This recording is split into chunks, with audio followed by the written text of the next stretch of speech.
हर एक राज्य में एक इमोशनल कनेक्ट बनाने के लिए वहां के लोगों के साथ एक नाता निकल कर आ जाता है। पूरे देश में यही स्ट्रैटेजी चलाई जाती है। उत्तर प्रदेश में बीजेपी गौ माता के नाम पर लोगों को इमोशनल करती है। ये कहते हैं कि गौ हत्या को अगर रुकवाना है तो हमें वोट करो। केरला में जाकर इसका उल्टा कहते हैं, अगर क्वालिटी बीफ चाहिए आपको तो हमें वोट करो। जब गोवा की बात हुई तो 2015 में अमित शाह ने खुद कहा था कि इनका देश भर में बीफ बैन करने का कोई प्लान नहीं है। अब जनता के लिए अच्छे काम करना यह भी एक तरीका है सत्ता हासिल करने का, लेकिन इतनी मेहनत कौन करे? काम के नाम पर या तो लोगों को सपने दिखाए जाते हैं या फिर नौटंकियां करी जाती हैं। गुजरात मॉडल, अच्छे दिन, गंगा नदी की सफाई, 100 स्मार्ट सिटीज, काला धन वापस लाओ, ये कुछ ऐसे सपने थे जिनकी एक्सपायरी डेट रीच हो चुकी है। डिमोनेटाइजेशन को देखो, 2016 में अमित शाह ने कहा था कि ये काले धन के खिलाफ सर्जिकल स्ट्राइक है। अगर ऐसा है तो नोटबंदी के नाम पे वोट क्यों नहीं मांगते लोगों से? 3 फार्म लॉज को याद करो। प्रधानमंत्री मोदी ने कहा था कि ये ऐतिहासिक चीज है किसानों के लिए। फिर जब मोदी सरकार ने इन्हें वापस लिया तो गोदी मीडिया वाले कह रहे थे कि ये मास्टर स्ट्रोक है इन्हें वापस लेना। तो अब वोट क्यों नहीं मांग रहे इस चीज पर? ना तो कृषि कानूनों पर वोट मांग रहे हैं, ना इनके वापस लेने पर वोट मांग रहे हैं। किसानों की आय दुगनी करने की बात करी थी इन्होंने,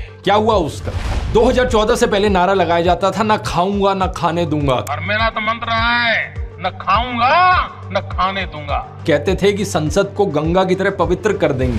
कभी आपने इस नारे को दोबारा सुना इनके मुंह से? अरे महंगाई के बारे में नरेंद्र मोदी कहा करते थे, प्रधानमंत्री के मुंह से महंगाई का म भी नहीं निकलता। प्रधानमंत्री यहाँ आए थे, लेकिन प्रधानमंत्री महंगाई का म बोलने के लिए तैयार नहीं है, महंगाई का म बोलने के लिए तैयार नहीं। इन्होंने ही नारा दिया था, बहुत हुई महंगाई की मार, तो अब महंगाई को कंट्रोल करने पर वोट क्यों नहीं मांग रहे? नरेंद्र मोदी खुद को गंगा पुत्र कहा करते थे, तो अब नमामि गंगे के नाम पर वोट क्यों नहीं मांग रहे?